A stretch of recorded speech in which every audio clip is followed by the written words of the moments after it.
애청자 여러분 안녕하십니까? TV바보라의 이윤민 목사입니다. 오늘 아침 조선일보를 지금 보니까 상당히 좀 우리의 이목을 끄는 그런 기사가 났더라고요. 일면 탑 기사에 뭐가 났느냐.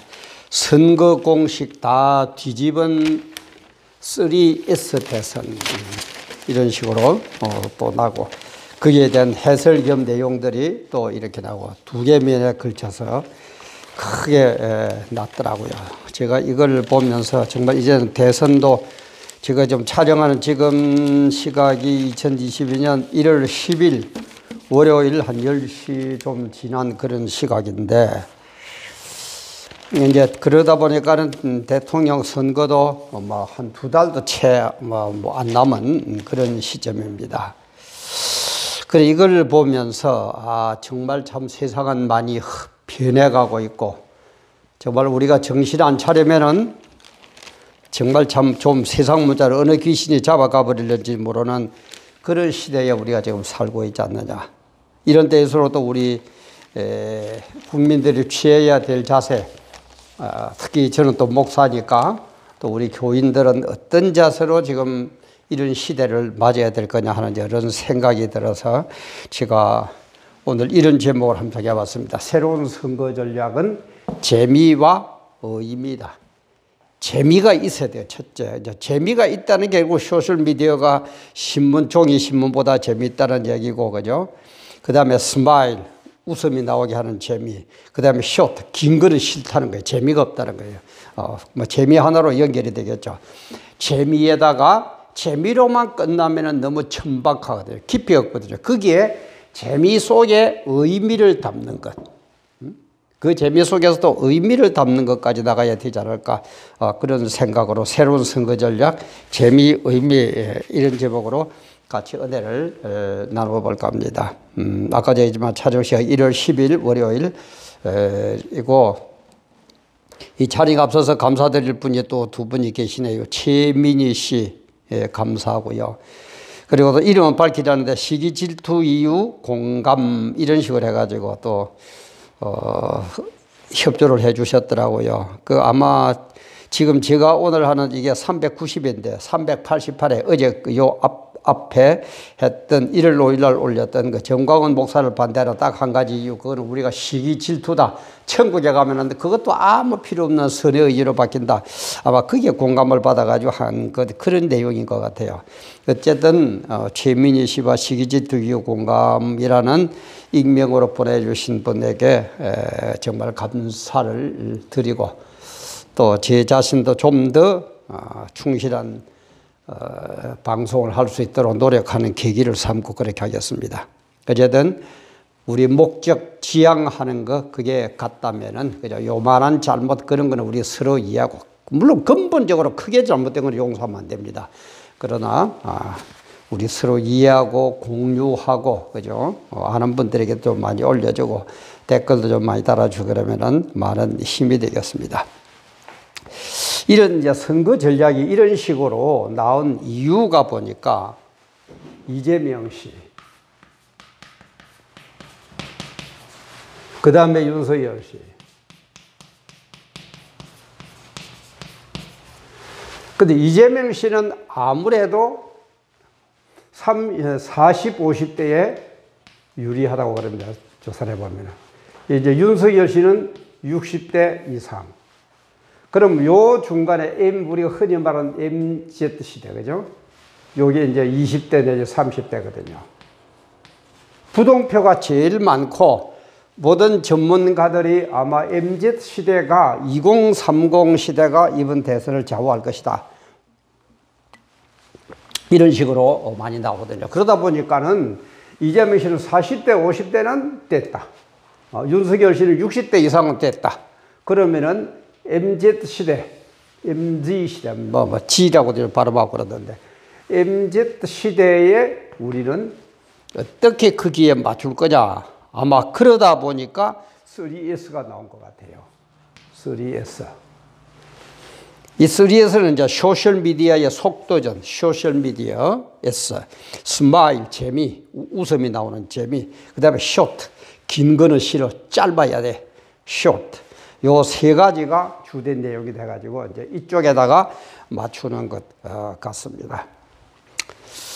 그러다 보니까는 뉴미디어를 통한 선거전을 보면서 전문가들은 이렇게 되면은 자극적이 먹히고 가벼운 콘텐츠가 먹히고 자기끼리는 좋아하는데 남은 절대 보지도 안 하고 그러다 보니까는 정치적 갈등만 키우는 그런 피해가 있다. 그리고 더 나아가서는 국가 대사라는 것이 얼마나 중요한데, 그죠? 짧고, 재미있고, 그런 수준에 머물러서는 되겠느냐. 정말 국가 대사를 논의하는 그런 큰 깊은 생각들, 신중한 자세들, 내일을 헤아리는 지혜, 그런 것들은 사라져버리는 그런 선거가 아니냐. 이런 식으로 되게 이제 이계면에 걸쳐서 보도가 됐더라고요. 그래서 저는 이걸 보면서 지도자는요, 자격이 그저 여러 가지가 학자들마다 엄청나게 많습니다만은 저는 이걸로 압축하고 축약하고 해가지고는 여론을, 국민들이 바라는 여론을 수렴도 할 줄 알아야 되고 이것을 이끌어가는 견인도 할 수 있는 저는 그런 지도자가 제일 좋다고 봅니다. 여러 가지 하는 거는 학자들에게 맡기기로 하고. 왜냐하면 민주주의는 여론 정치거든요. 그죠? 그럼 이 여론이 국민들이 이렇게 원할 때는 그 의견을 받아들일 수 있는 여유, 폭, 그런 것도 있어야 돼요. 지금 문재인처럼 자기 생각이 최고고 딴 얘기는 무조건 틀렸다고 하고 그런 식으로 하면 안 되는 거예요. 수렴해야 돼요. 그러나 수렴은 하되 이 의견들이 국민들이 원하는 의견들이 국가 백년 대계를 볼 때는 이거는 아니다. 그렇게 할 때는 설득해가지고 이끌어갈 수도 있어야 돼요. 안 그래요? 저는 그렇게 봅니다. 의견을 따를 수 있는 넓은 가슴도 있어야 되지만은 그것은 잘못된 거는 절대 잘못됐다고 이러면은 국가가 안 된다고 딱 붙잡아가지고 국민을 설득시키고 이끌어갈 수 있는 그런 능력, 지혜, 지식이 있는 그 사람이 저는 지도자라고 봅니다. 그런데 이런 어떤 그 수렴에만 치중하고 견인이 없다 보니까 그냥 3S가 최고다. 걔들이 좋아지고 막 그게 따라가 버리는 거예요. 참 이것 보면은 지도자 복은 지지리도 없는 대한민국에 늘 제가 여기 5,000년 역사에 참 대한민국 국민들처럼 착하고 그죠? 그런 국민들이 어디세요? 근데 대한민국처럼 참 같은 지도자들만 나와가지고 정말 존경받는 지도자가 과연 누가 있습니까? 참 문제예요. 그래서 우리는 이런 지도자의 자격을 보아야 되지만 우리 국민들은 역사의 흐름을 또 볼 수 있어야 돼요. 역사가 어떻게 흘러가냐면 역사에 여러분 세상적인 눈으로 볼 때는 세상 사람들이 이끌어가는 것 같지만은 성경적인 눈으로 보면은 하나님이 이끌어갑니다. 하나님은 이들을 향해서 종말을 향해서 이게 세계 역사예요. 그래서 모든 역사 보면은 애국 아수르 이런 식으로 쭉 흐르는 걸 보면은 그대로 흘러가고 있어요. 그걸 뻔히 보면서도 요런 인간들이 죄지은 인간들이 하나님 그럼 죽이려고 그래. 듣기 싫어. 죄지은 것, 잘못을 범하는 것을 비유하면은 저도 목사지만은 아마 목사가 10개의 잘못을 범하면은 믿지 않는 사람들은 아마 100개 정도 잘못을 범할 겁니다. 우리 솔직히 얘기하면 봅시다. 그런데도 어떻습니까? 세상은 목사라 그러면 잡아주게 돼. 무조건 싫어. 무조건 싫어. 정광훈 목사라 그러면 무조건 없애버려야 돼. 이게 현실이에요. 이게 죄지은 인간의 특징이에요. 그러나 그런 죄악들이 쌓여서 종말 때는 주님께서 재림하셔가지고 심판을 한다 이 말이에요. 그래서 어떻게 됩니까? 예수를 믿고 말씀을 따른 사람은 천국에 가서 영생복락을 누리고 그러지를 않은 사람은 지옥에 가서 영원 형벌을 받고 그렇다 이 말이에요. 영원입니다. 끝이 아닙니다. 끝이면 또 모르겠는데, 왜냐하면 우리는 그때는 육은 땅으로 돌아가고 영이 있기 때문에 영은 없어지는 존재가 아니에요. 영원히 존재하는 게 영입니다. 그래서 영은 천국에 가서 영원히 복받고, 지옥에 가서 영원히 안 믿은 사람들은 형벌을 받고 영원하다는 거예요. 이걸 모르니까 그죠? 지 멋대로 하는 거예요. 그래서 이 역사의 흐름을 주관하는 이 하나님께서는 자기의 뜻을 펼치는데 의지가 두 가지라고 그랬죠. 절대적 의지.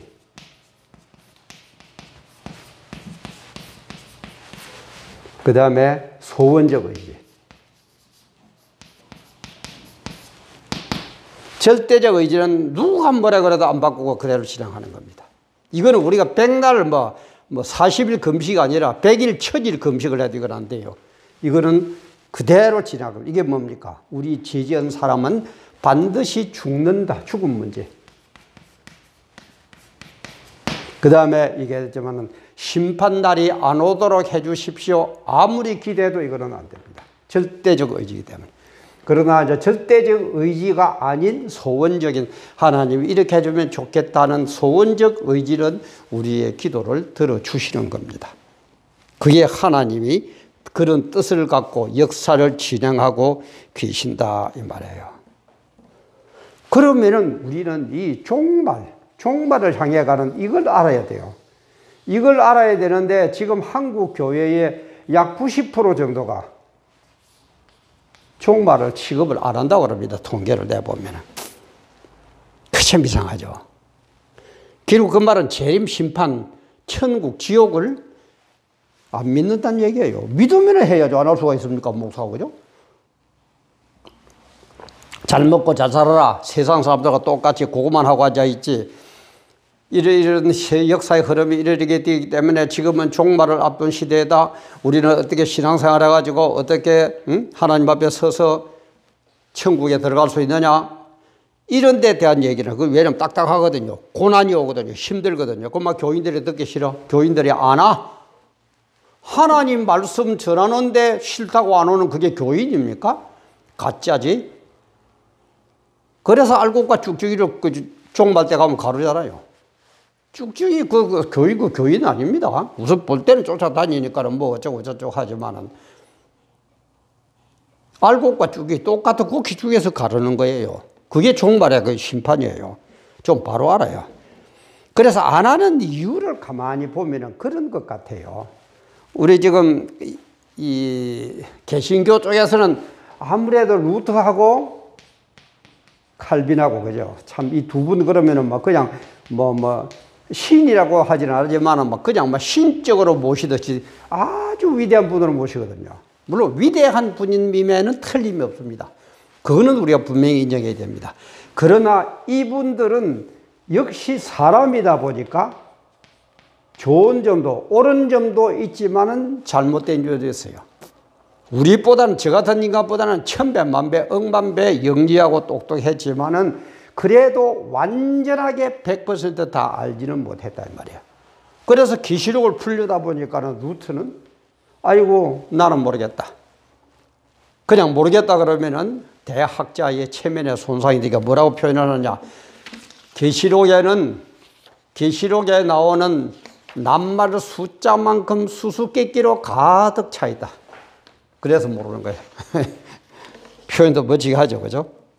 우리 사람은 모르겠다 그러면 될 건데, 그래 안 해요. 모르겠다 하면 체면에 손상이 되니까 이 계시록 아래는 계시록에 기록된 숫자만큼 수수께끼로 가득 차 있다. 그래서 난 모르겠다. 칼빈은 계시록 4장까지 해설하고 나머지는 도저히 모르겠다고 손을 놔버렸습니다. 그러니까 이제 뭐라고 그러느냐.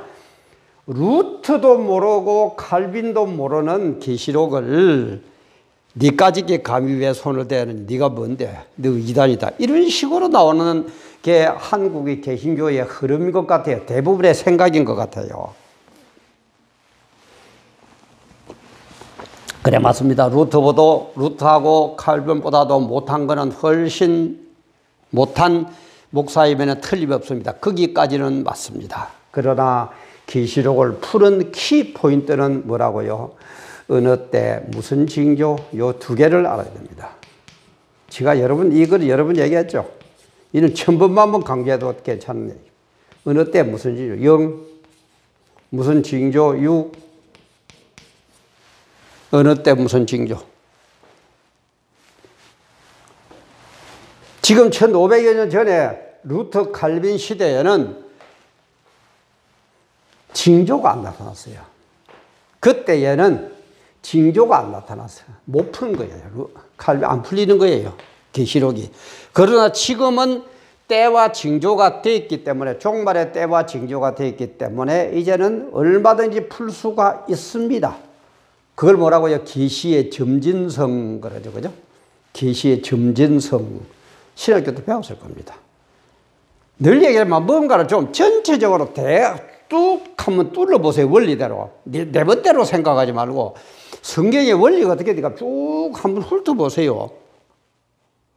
아니 손대면은 이단이 될 계시록을 성경 66권에 주님이 포함했습니까? 성경 66권을 마귀가 썼다면은 계시록을 손대면 이단이 되다. 맞아요.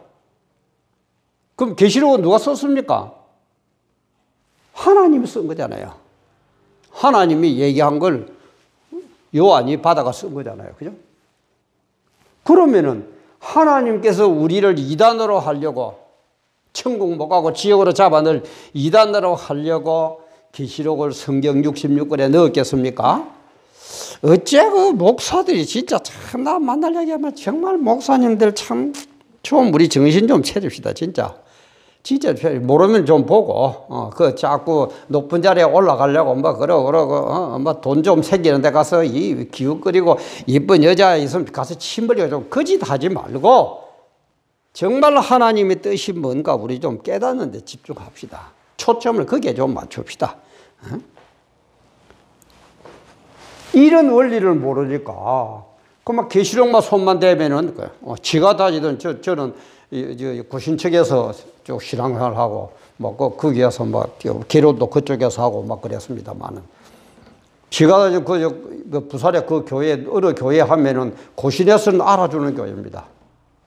고신에서 알아주는 큰 교회예요. 그 목사도 그런데요. 계시록 한 데 가지 마세요. 계시록 한 데 가면 그 이단입니다. 큰일 납니다. 뼈다구 같은 소리 참말로. 아이고 좀 그러지 맙시다. 아까도 했지만 여론을 수렴할 줄도 알고 이끌어갈 줄도 알듯이 우리는 교인들의 의견을 받아들일 줄도 알고 그거는 성경적으로 안 됐으니까 그러면 안 된다고 바로 이끌어갈 줄도 알아야 되는 게 목사입니다. 그게 목사예요. 그래서 이 종말론을 하면은요, 이 역사가 어떻게 흐른다는 거 빡 나옵니다. 인간이 어떻게 될까 전부 기록 다 돼 있어요. 그리고 어떻게 마지막으로 어떻게 될 거고 예수 안 믿고 까부는 놈들 어떻게 될 거라는 거 전부 다 기록 다 돼 있어요. 예수 믿는 사람은 어떻게 되나 전부 다 기록 다 돼 있어요. 그래서 우리는 종말론을 모르면은 신앙 자세가 안 됩니다. 만날 세상 사람들처럼 먹고 마시라 돈 좀 벌고 출세하면 그게 최고 복받은 그리스도자지고 좀 고난당하면 아이고 교회당도 하나 못 지으면 그런 아이고 병신 같은 목사고 그렇게밖에 안 된다 이 말이에요. 그렇게 안 돼 있습니다. 성경은. 제발 좀 우리 바라합시다. 그래서 마태복음 25장에 보면 슬기로운 5처녀 미련한 5처녀 나오죠. 슬기로운 5처녀는 뭡니까? 신랑이 언제 올지 모르지만은 그 힘들고 어렵지만은 기름 덕불 준비가 있습니다. 미련한 5처녀는 아이고 신랑이 빠져나니까 아이고 뭐 집까지 넘 오더니 말더니 뭐 뒤집어 잡아버립니다. 그럴 때 나중에 누가 신랑을 맞이합니까? 당연히 깨어서 기름 덕불 준비하고 기다리고 있던 사람이 신랑을 맞이한다 이 말이에요. 얼마나 잠이 왔겠습니까? 잠 왔을 거예요. 그 미련한 처녀하고 똑같이. 그러나 잠이 오더라도 깨는 거예요. 신랑을 맞는 기쁨을 생각하면 내가 좀 무슨 좀 잠 오는 거 그건 아무것도 아니에요. 천국에서 영생복락 누릴 걸 생각하면 지금 무슨 고난 좀 당하는 거 아무것도 아니에요. 그리고 요 앞분에 1월 5일날 제가 업로드 정광훈 목사를 반대하는 딱 한 가지 이유, 시기 질투. 시기 질투가 아무것도 아니에요. 천국의 영생복락의 삶을 보면 아무것도 아니에요. 잘 이해가 안 되신 분은 한번 보세요. 선거를 한다는 것은 새로운 지도자를 뽑는다는 얘기입니다. 그런데 지도자들 역시 표에만 끌려가고 있지. 그것이 무엇을 의미하는지. MZ 시대처럼 그냥 쓰리에서에 치중하는 이게 뭘 의미하는지. 그냥 표만 된다고 그러면 딸려만 가. 이끌어갈 생각은 안 하고. 이래가 되겠느냐 이 말이에요. 그래서 우리는 재미를 무시해서는 안 됩니다. 그러나 이 재미 속에도 의미. 우리는 이 세상의 즐거움을 무시해서도 안 됩니다. 그러나 이 세상의 즐거움 속에서 하나님의 메시지는 무엇인지, 의미는 무엇인지 그것을 깨닫는 신앙인. 그래서 그것을 준비하는 신앙인. 그게 참다운 신앙이기 때문에. 그걸 가르치는 목사가 바른 목사다 이 말이에요. 그런 교회가 바로 된 교회다 이 말이에요. 정말 우리 칼빈의 얘기처럼 낙엽 하나 굴러가는 데서도 하나님의 메시지를 발견하고 거기에서 우리 인생의 즐거움, 우리 인생의 의미는 무엇인지 꼭 깨닫고 대비해서 승리하는 그런 여러분들 다 되시기를 주님의 이름으로 축원합니다. 오늘도 귀한 시간 감사합니다.